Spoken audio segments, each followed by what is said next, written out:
Hello there, I'm Terry Pappy and welcome to another video.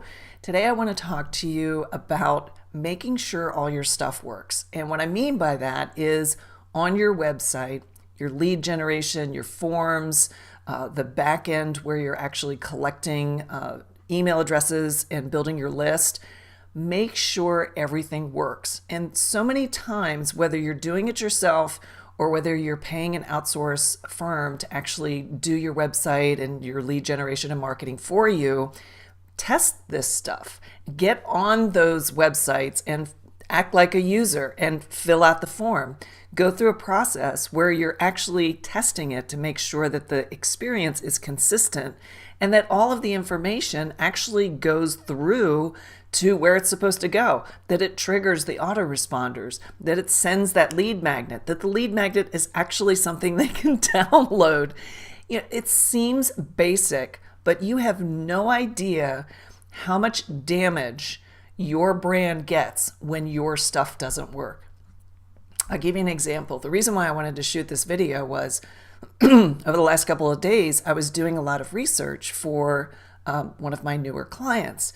And I was looking at a lot of very high-end top speakers that speak on one specific topic that my client is also speaking on. So I'm looking for, differentiators. What is it about them that makes them unique? How are they positioning themselves? What do their websites look like? What does their brand look like? Because the last thing I want to do is create something that's already being done out there. So it's my job as a creative to do that due diligence to make sure that I am not, even if it's by accident, picking up something that someone else is already doing or saying. And it's really hard because there's no way you can totally exhaust everything that's out there in the world as far as what's available. But for common searches, top-level searches, you can actually do some good due diligence and not only see what other people are doing, but you can, the way I look at it is it inspires me in a way, but inspires me not to copy, but to create something complementary or different. And that's why I love doing it, because it helps kind of get my creative engine going. So I'm online and I'm doing all this research, and a couple of these speakers I found to be very interesting. I like their topic. And when I like what somebody's doing, I will sign up for their stuff. I will consume what they're putting out there for free content, just to hear what they're talking about, see if it's something that can benefit me or my clients.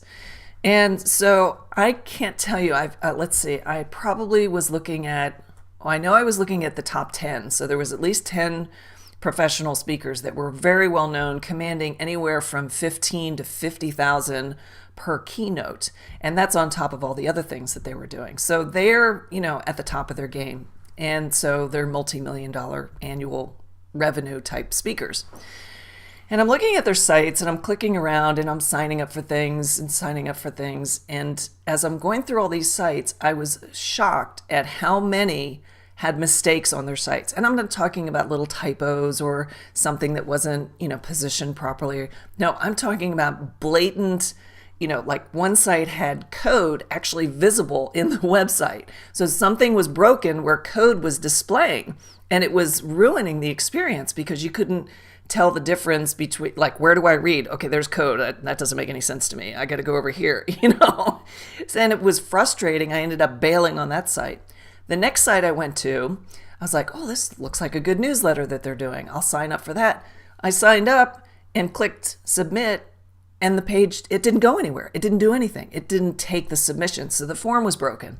And yet another site, I actually signed up, submitted it, got a thank you page, and then never got the lead magnet. I checked my spam, checked everything. I know I put my address in. I went back and tried it again, still never got it. So there's something was broken there. And then there was one more that I finally got all the way through to getting the first email, and I clicked on, this is hilarious. I can't believe that this is going on out there. I clicked on a link in the email and it went to a broken page. It didn't even have the link in the email working. And it was really embarrassing for me because I'm like, this is what I do for my people. And if, one thing I like to do for all my clients is every year, sometimes more than once a year, I will go through and I'll just do user testing on their site. I'll even ask a friend, go through, do these 5 tasks. Let me know what your experience is. Does this lead magnet, do you get it? Can you open it up? Is it on their website?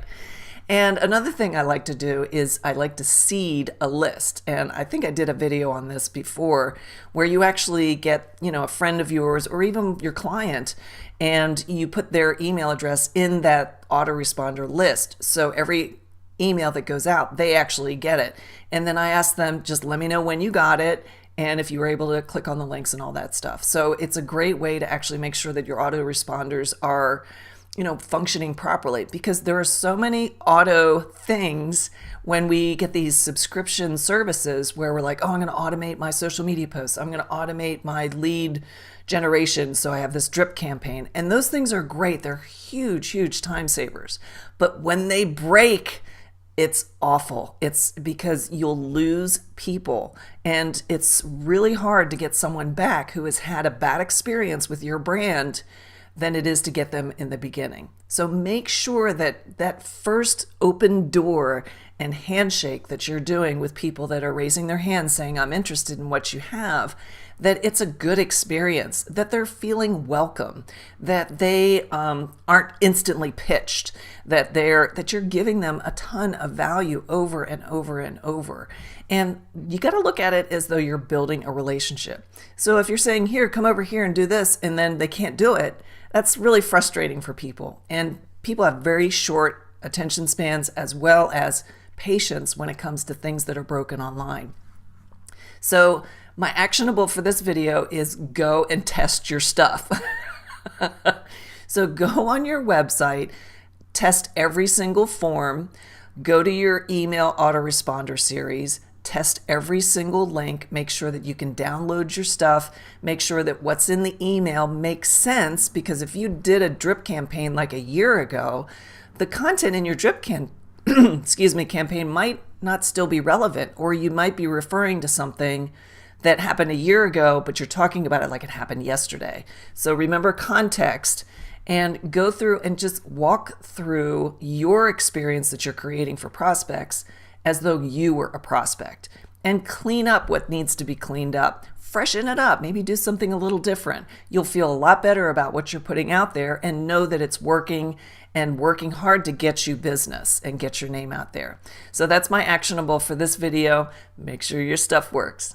Thanks again for watching. If you have any questions, just reach out to me at Terry@better3.com or visit better3.com, and we'll see you next week.